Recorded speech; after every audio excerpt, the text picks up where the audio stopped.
Hi, I'm Derek. I'm going to talk for a little while, and then you can talk, and then I can come back. I think what I would say is that not having the answers isn't a criticism when it comes to economics, because how can Occupy be expected to have a blueprint when politicians don't know what they're doing? But anyway, I'm going to talk a little bit about the kind of stuff I'm interested in, and you can ignore it, shoot it down, compromise, so on and so forth. And I'll talk for maybe 10 minutes, talk for an hour, and then over to you. I thought about what do we mean by capitalism, and I thought there's lots of different definitions of capitalism, and you think of Karl Marx and Adam Smith and all the different entries on Wikipedia. But, the most succinct definition to me of capitalism is a gun at my children's heads. So, capitalism is a threat to the survival of human beings. The alternative, you might call it communism, socialism, maybe quite a useful word is economic democracy, rather than kind of elite economics that we have at the moment. What do we do about this? We have to fight and get change. Now, to kind of unpack this a little bit more, I would say that capitalism is based on private property, that capitalism works through supply and demand, and you have a kind of system of accumulation and growth. So what happens is capitalists control means of production, factories, whatever. They take our creative labour power, they make profits from it, they reinvest it in more machinery, and then you get growth and accumulation and so on and so forth. And this is seen to be kind of common sense. And in fact, some of you may come and shoot me down later and say, talking about abolishing capitalism is too radical. What we want is maybe lead-free bullets, or rubber bullets, or maybe before you shoot somebody, you take a vicar along to make sure it's ethical. But I would say that capitalism is a fundamental threat to human beings and nature. But to most of us, capitalism is seen as natural. There's not seen as any alternative outside of capitalism.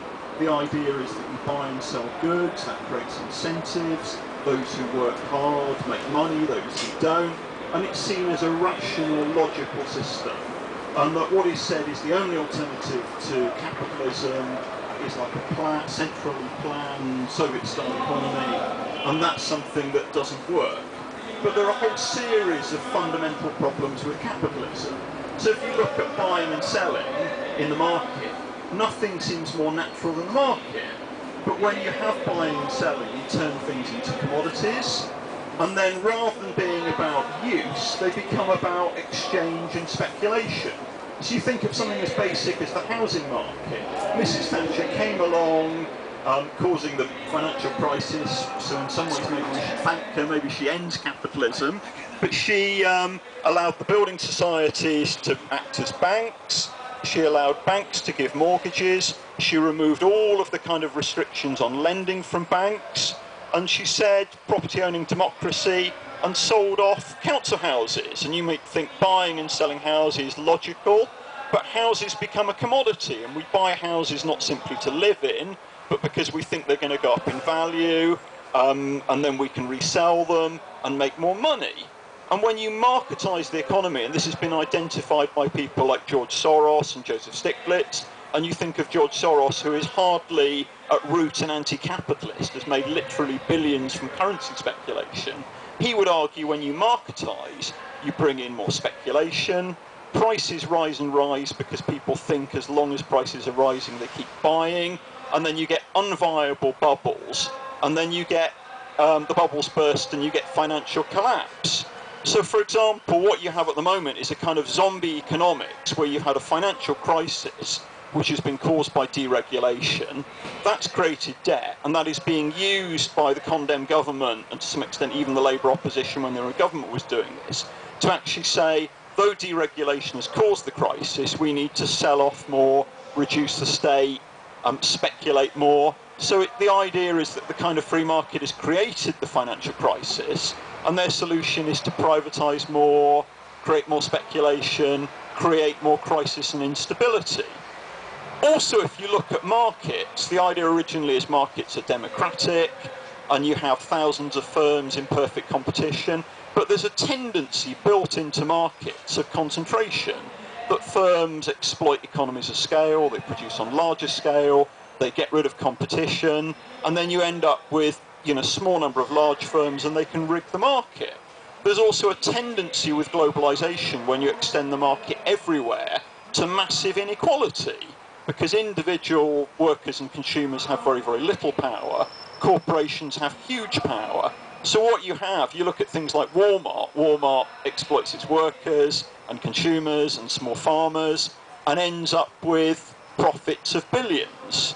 And again, that creates instability in the system, because if you're impoverishing people, then there aren't the people to buy the goods the firms are producing, and that as well leads to crisis. There are more fundamental problems with the market and capitalism. So we might look at the whole way that everything in society becomes more and more to do with capitalism.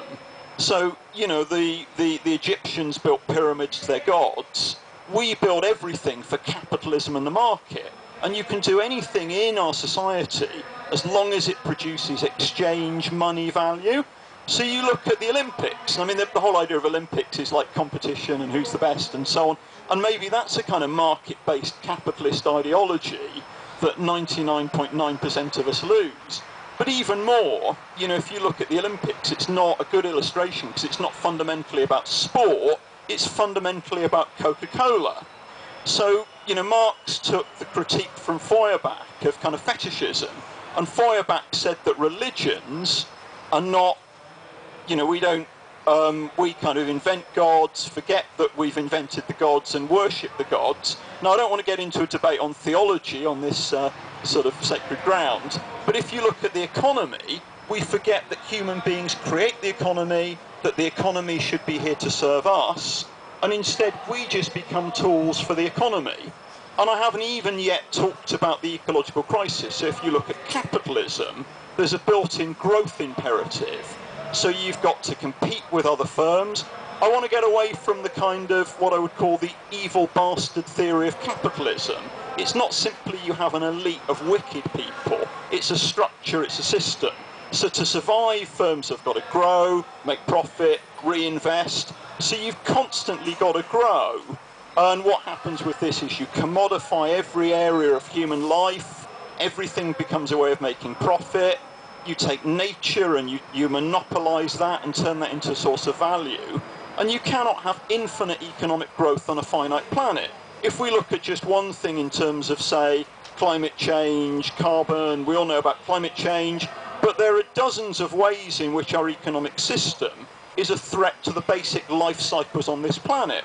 So one thing that is worth noting is the fact that there is so much CO2 being produced that the oceans are beginning to acidify. I read about that in this sort of key anti-capitalist source, The Economist magazine, about a year ago. And The Economist was saying, hey, there's so much CO2, within 40, 50 years, oceans are going to switch from being slightly alkaline to slightly acidic. That's then going to disrupt, shellfish with calcium carbonate. That brings down marine cycles. And even if we're just talking about this, even if it's a possibility, how horrendous is that? So capitalism, it seems a big thing to go against capitalism, but capitalism is a threat to the prosperity and survival of human beings and the rest of nature. And my argument is that there are alternatives to capitalism. So what I'm most interested in is the idea of commons. That there's all sorts of different ways of viewing the economy. So you might look at like banks and corporations. And what I look at is property ownership. That in a capitalist society, companies are owned by share owners. With share ownership, you have to maximize short-term profit. So in a capitalist economy, it's all about making profit in the next couple of seconds on markets. And people buy shares not because they like a company or want to invest in it, but so they can make more money. So it's all about short term. And what you need, a very, very simple way of putting it, is economic democracy. So, that may be not perfect equality, it's not getting into philosophical debates around rules. I think rules is probably somebody who wants to promote capitalism by confusing people and saying everything has to be perfect. But what you broadly have is that society democratically owning society and the economy. So we might call that communism. And the kind of key thinkers who look at this are Marx and Ostrom.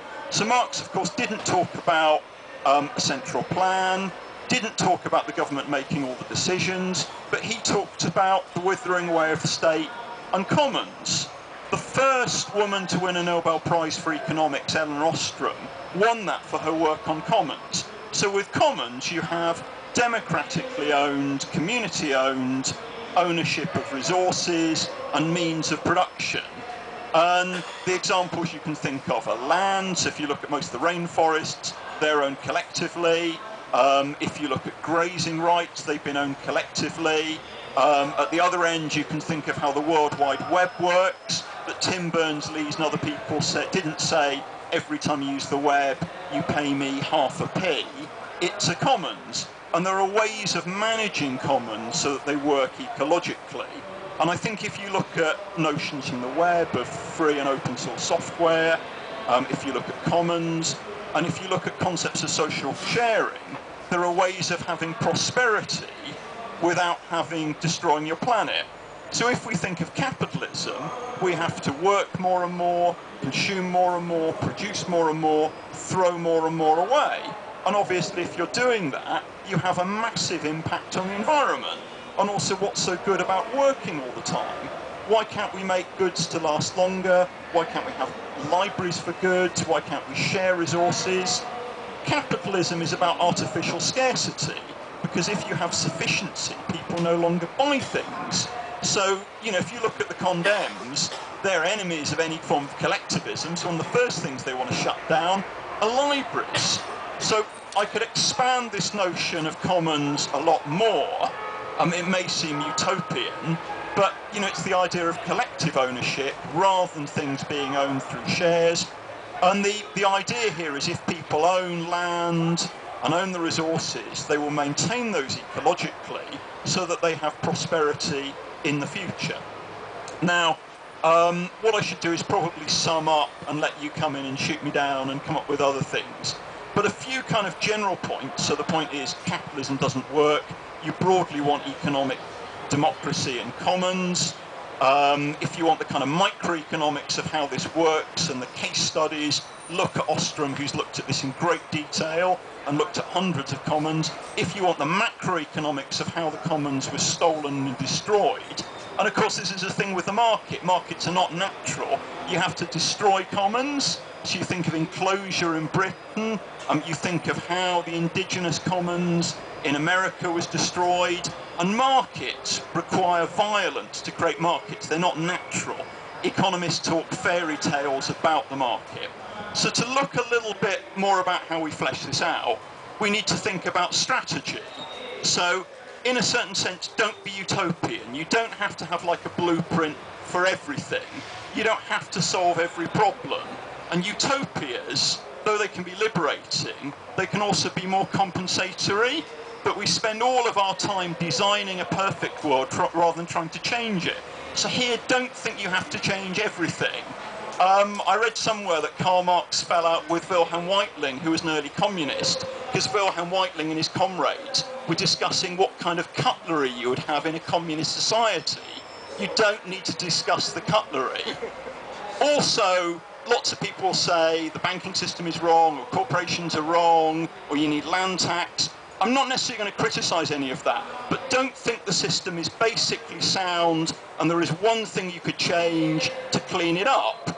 It's basically an unsound system. It's based on working more, producing more, consuming more, commodifying nature, and it's going to kill us all, and we need a total critique and need to do something which is different.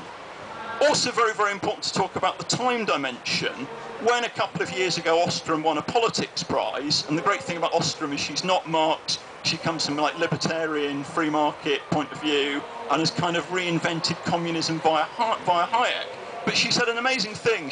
When she won her politics prize, she said, I want to thank the indigenous people of North America, because they've got a 7-generation rule, and whenever we think of policies and economics, we should think of the next 7 generations. And at the moment, it's about profit in the next 7 seconds. So you don't have to do everything, but what you do have to do is all the time be political.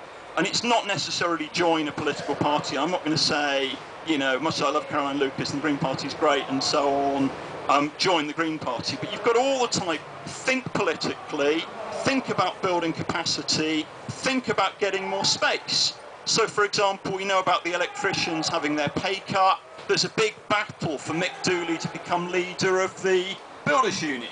That's important. There's big battles over copyright and software. There's been a big battle recently where the neoliberal government has abolished squatting. So all the time, as well as having like a broad vision and being combative, think about the little battles that can build capacity. And the best example of this is not European Green parties that have generally compromised, not the British far left, and I'm part of both European Greens and far left, so it's in a sense two bankrupt positions, even though I love them, because the British far left will give you lots of advice, but haven't made many revolutions recently. But where you've got some partial examples of Latin America, in 1989, as a revolt against neoliberalism and IMF cuts, there was the Krakatoa in Caracas. So you had huge spending cuts you had here, big increase in bus fares. A woman, old lady like Rosa Parks, refused to pay the bus fares. That spreading into insurrection. That, together with the Zapatista revolution, with the Argentinians defaulting, meant that virtually the whole of Latin America has at least got social democratic governments. And we can criticise those governments, but within that there's been room for social movements and the indigenous.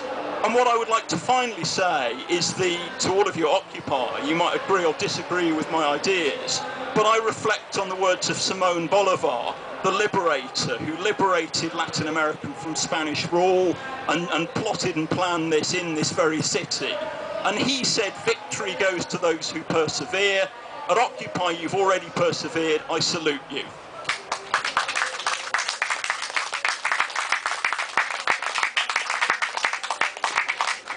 Okay then, has anyone got a question? How do we kick the bankers and corrupt politicians out? I want a strategy. You keep doing this, you know. I think what would be good is if you all do some talking, come up with some statements and questions, and then I sum up in a bit rather than me dominating. Is that good? Or... Yeah. Can we get some consensus on that? Clarification? You mentioned building capacity. I just wondered if you could clarify what that meant. Building capacity, you said a couple of times. That will fit very well with the other question. Okay, I'm going to hand the mic around a bit then. Hands up if you'd like to speak. Hi, well, I wanted to make one quick statement just about the commons in general, because the way history is taught in this country, it kind of starts from the idea that we had landlords and monarchs and they own this land, and the whole part of the history where the land was stolen from us is completely left out of, so it doesn't exist really in the consciousness of this country that we own the land in this country as a commons for hundreds and hundreds of years, and it was stolen from us forcibly. So when we look back at history, we say we had these kings and we had these landlords and they had all this land, and somehow people think that what we have now is a progression from landlords owning the land and kings controlling the power, when really we've actually kind of regressed from when we owned the commons in this country and we had control of the land, and we had localism and people organised themselves locally. They decided how to farm a field. They'd club together to buy an oxen or something to pull the plough through the field. So we've actually done that commons before. We had ourselves organised in that way, and it was stolen from us forcefully. The landlords and the kings did that, and it's completely missing from our history and the way it's taught. And a second thing I wanted to say was I'm a member of the Green Party as well, and Derek is as well, if you didn't know. And what I'd want to ask is, Derek, why? Why am I a member of the Green Party? Because I agree with what you say about we need to get back to the commons, but how are we going to achieve that through being a member of a political party and engaging in, reformism, which is what the Green Party is engaged in? Because there's no way we can really get elected on these kind of radical ideas, because you'll never get the media attention. The media will attack us straight away if you started putting these ideas forward as a Green Party idea, on a Green Party perspective kind of thing. They'd tear us apart. The whole force of the establishment would be pushed down against us, and we'd never win an election with those ideas. So why am I engaged in political reformism? Tell me. Thanks. Yeah, I suppose it's a question that follows up from that. 'Cause it seems there's a little bit of a tension, but maybe it's just apparent and you can clarify it. Between when you... Yeah. When you said that the system can't sort of be tinkered with, it's fundamentally flawed. And then you said sort of about a minute later, but you should just try and change this and change that. So can you just clarify perhaps when... I think all those fit together quite well, so I'll keep... You can answer those before you get to me. You can answer those before you get to me. Right, probably have more time to think about those, because they're difficult. I think the way I would see it is, you know, it is a kind of paradox that you can't suddenly change everything, but what I clearly mean is you can't just say, basically the system's all right, and if we had better rules of corporate governance, that would be okay, or if we change the banking system, that would be okay. So you have to see it as something holistic. Capitalism. I would echo the point about the commons being taken away. So part of the capacity building is just to actually develop the ideas and show that there are alternatives, because at the moment people just think there's capitalism, it's natural, there's no alternative. So just telling people about the alternatives is good, and the key thing that our friend here was talking about is one of the great resources. I've got some resources and internet web links that I'll send out, but there's a digital library of the Commons with 7,000 articles from Ostrom. And if you come at Commons from a Marxist point of view, the Marxist Internet Archive, everything's free. So click on Marx, find chapter 27 of Das Kapital, and he talks about how the land was stolen. So in terms of capacity, you look at the micro battles, whether it's trade unions, or whether it's taking land, or whether it's in political parties, and there'll be disagreements about what to do. But try and see what is a discrete little battle, and try and advance and win it, and then that leads to bigger battles. So, for example, trade union stuff is really, really important. You can talk about trade unionists doing transformation. So a very, very good film to look at, so you give me back the mic, I'll be here for about 2 hours like Chavez, is The Take about Argentina. So I'd recommend having a look at that. There's a law in Argentina that workers can take over bankrupt factories. So you can talk about workers taking over factories. I mean, that would be something to fight for. And then they can plan for greener production. And you've got the example of Lucas Aerospace in the 70s, where workers thought, instead of producing bombs and planes, how can we green production? So one thing is kind of trade union battles. I did loads and loads of work to get my good friend and comrade Jerry Hicks elected. He failed to get elected. Great guy, says, oh, I rolled out of school in Bristol, rolled into Rolls-Royce Aerospace and worked all my life. And he stood on a union programme for Unite, Britain's largest union, of anti-Heathrow, anti-nuclear, anti-cuts. And though he didn't win, that helped radicalise a little bit Len McCluskey, who supports this. Again, political parties, I don't want to say everything the Green Party does is perfect, but it was a victory getting Caroline. She's a voice. She came here. So, you know, you can be an anarchist most of the time, but it might be good sometimes when there's an election to support people like that. And certainly I would say also John MacDonald. So you need to be kind of pragmatic revolutionaries. And you need like this vision of the big revolutionary change, but you think of all the small battles to build capacity. And the very fact that this is here builds some capacity, because, you know, I can talk about Marxism and commons and technical things, but if you boil it down, it's like, what do we do which serves the 99% for the 1% instead of the 1%? What can we do to have a system that serves the next 7 generations, not the next 7 seconds? So in terms of being in a political party, it's a compromise, but you have your position, you build the left within a political party, you then use that to advance things, and the very fact that Caroline's there, you know, I disagree with Caroline on some things, you know, and that's politics. But, you know, it's a massive boost. So you fight all the little battles as part of the bigger battles. And I haven't got a utopian strategy, but all the time, think strategy, small changes, until you get to a tipping point. I know that isn't perfect, but it's, you know, you've got to get into, like, battles all the time. And, you know, if you look at squatting, that was sadly lost. But maybe from that, people who'd be squatting come here, and this gets bigger. You know, so it's tactics and strategy. Did that answer things? I would caution about this big British thing where we have philosophical debates about everything. You know, and as I say, utopia can be more compensatory than emancipatory. And to give you a solid example, we're fucking up the planet with capitalism. In Peru, you got the rainforest. If you destroy the rainforest, we're absolutely fucked. The indigenous in Peru have got one of the best organised political organisations on the planet, A to Z, coalition of 50 different indigenous. They've got common poor property ownership of the rainforests. 70% of the rainforests were going to be sold off, and that's with the support of, you know, Washington Consensus, British government, all those kind of people. And what they did was took non-violent direct action and stopped the rainforests being cut down.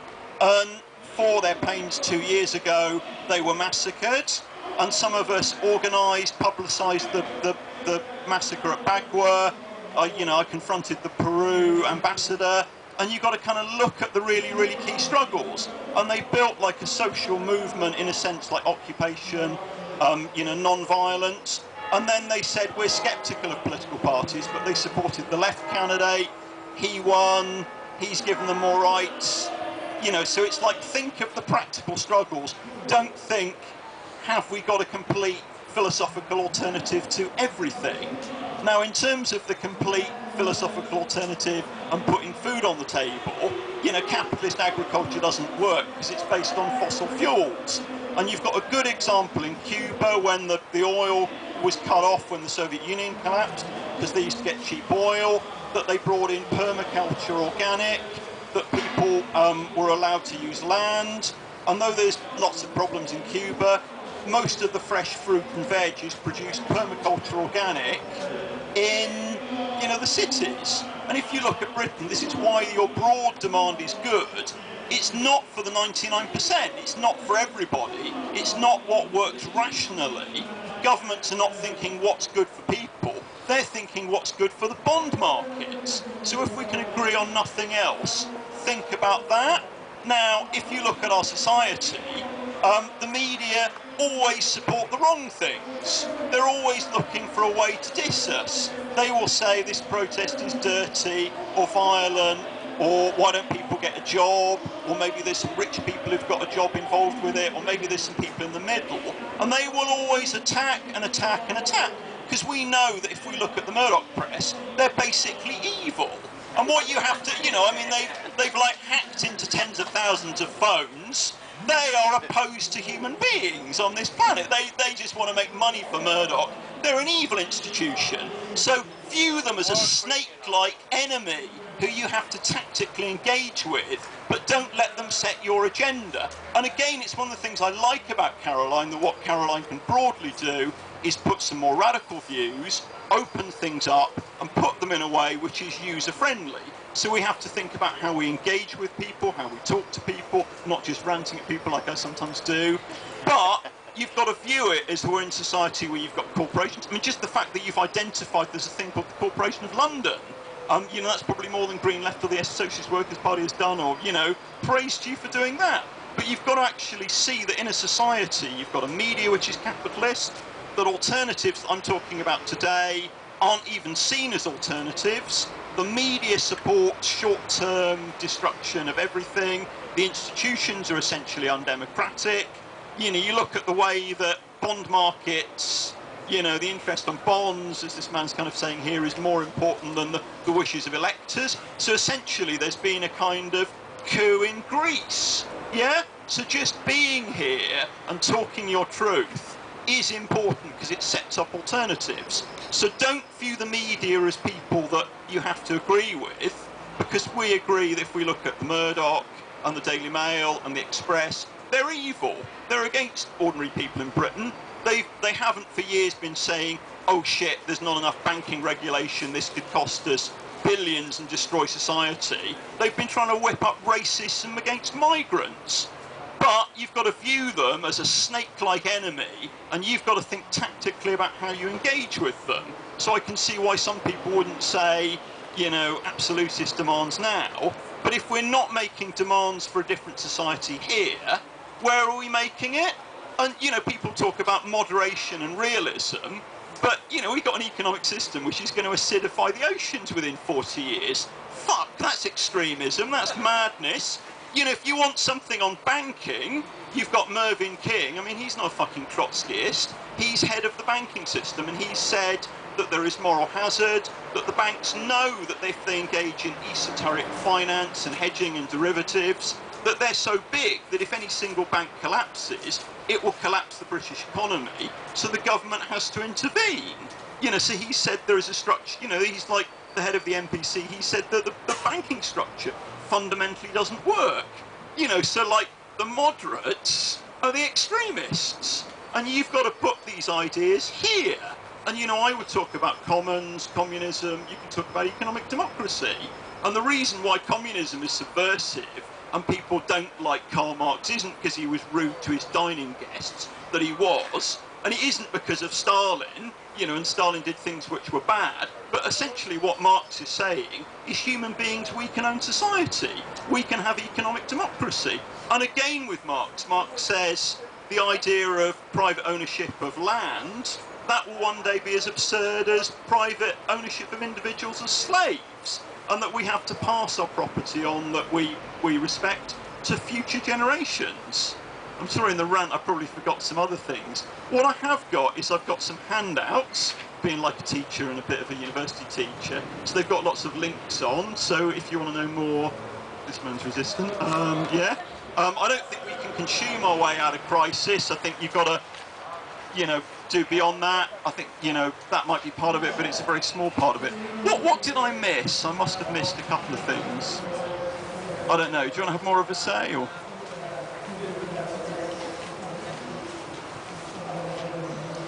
Yeah. Yeah, you mentioned the Corporation of London, and sorry if this is taking you in a slightly different direction. What I'm curious about, and this comes back to the point about the media too, is whether our struggle is with the Corporation of London. I mean, obviously we're negotiating with them about the right to actually stay here according to them. And we can't be too rude about them. So, sorry. Well, I am wondering whether it's a bit of a red herring to set them up as any kind of a target at all, when what we're really, you know, targeting is the banks themselves. Or, you know, is the Corporation of London synonymous with the banks? Are they a front for the banks, or are they really just happen to be an intermediary? And whether, you know, so I'm wondering whether you or other people have an opinion on whether they are a legitimate target.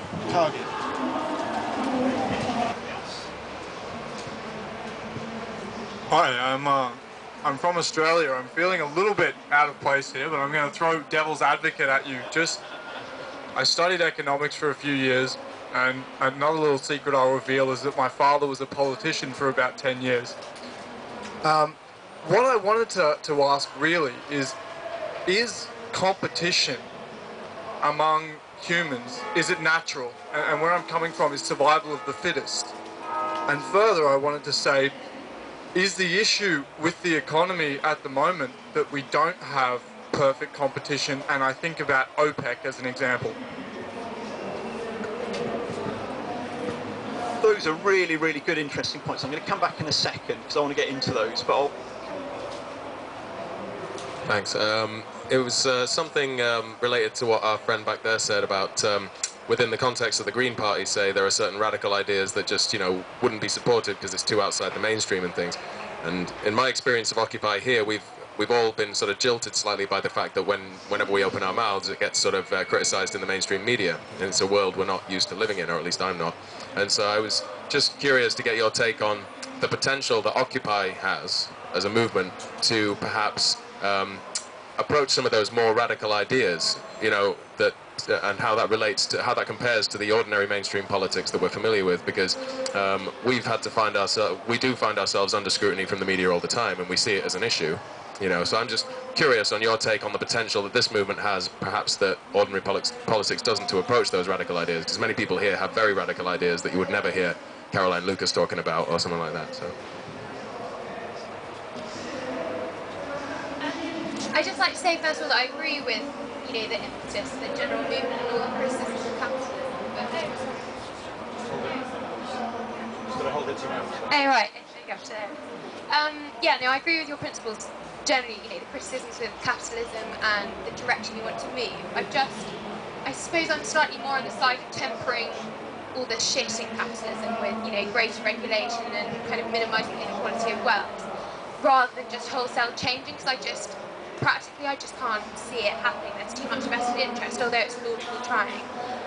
So my practical point is, how are you proposing to transition? I understand, you know, land in common, that's quite a simple concept, but actually having corporations or groups that work together to produce goods that we actually need, or food, because, you know, we don't even produce all our food in our garden anymore and eat it. It's kind of miles away in different countries, and there's a whole kind of process of getting all the food and resources we need. So how is that going to be managed? The shareholder wealth, how is that going to be just eradicated? Is it going to be centrally managed, or, because I don't think that would work very well, is it going to be just sort of cooperative, or have you kind of fleshed through what's going to happen on a practical level?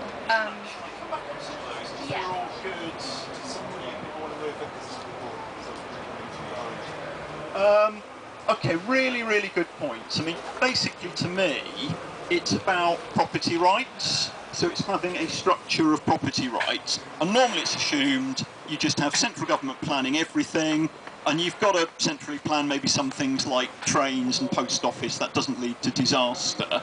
Or the alternative is you marketise everything. And to me, the kind of model is Wikipedia, that communism is closer to Wikipedia than a central plan. And what you do is you set up property rights where people collectively own things. You set up some rules within what they can do, but you don't tell people exactly what to do. And what you have all the time is a battle over property and enclosure and so on. So what you know, very, very good example, whenever I mention John Lewis, people shoot me down and go, I've worked for John Lewis, they're bastards, so on and so forth. And also when you're in a market system, you almost have to self-exploit. But, you know, if we look at something like John Lewis, it's a partnership.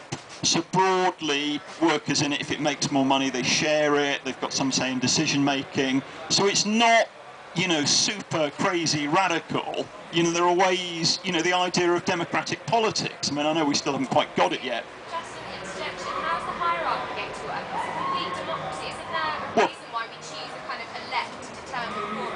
I think really we're at the moment as slaves, and we need to rebel like Spartacus. I mean, people will be saying to Spartacus, you know, how would you manage, you know, if you weren't a gladiator kind of thing. And it's about getting broadly democratic structures where people participate.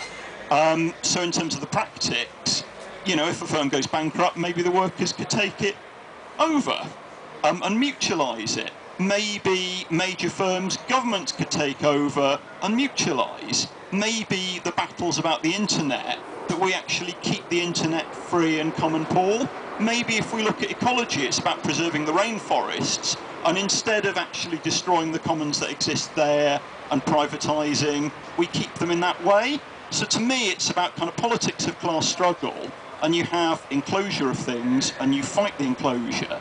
And it's not something where you've got to design everything, but you broadly have a system of democratic property rights. That fits in with the selfish stuff. So Ostrom said, you know, if you look at economics, it assumes that people are selfish and competitive and rational. And you've got kind of things like games theory that proves that we cannot actually cooperate. And what she said is human beings may or may not be selfish, but they're not entirely stupid. So what happens is human beings can see that if they all, you know, exploit resources in the short term, it's going to destroy all of them, and they can evolve ways of maybe cooperating. So you don't have to assume anything about human nature being perfect. And what's very, very good to do is look at the kind of case studies. So, you know, you look at some pasture land that people are going to overgraze. The argument is that if it isn't privately owned by the state, they'll overgraze it. But what happens is people get together, and if people overgraze, they don't get served in the pub. You know, it doesn't start off with them being killed or anything. Yeah? So there are ways of imaginatively designing property rights. Perfect competition is a myth. You know, in a capitalist economy, you end up with a small number of firms. If you can't go back to an infinite number of firms, and I think this idea that you've got some kind of perfect market isn't realistic, and I think the more realistic free market economists would say it's more about contestabilities and barriers. OPEC can be a problem, but you might say that OPEC raises the price of oil, we use less oil. That is bad in terms of inequality, but you look at what Chavez does and then uses some money to go to poorer countries. So I wouldn't say that OPEC is necessarily wrong. And I don't think we should have some idea that there was once a perfect market, because the resources have been stolen from us in terms of enclosure, and the market does evolve towards concentration. Adam Smith said some radical things. So he said that value comes from, or money value comes from our labour. Certainly Marx studied Adam Smith. I read somewhere once that Adam Smith said that property rights are always about defending the rich and powerful. So I wouldn't reject everything in Adam Smith, but don't idealise the market and think that if you marketise everything that works. Think about alternatives. Was that broadly?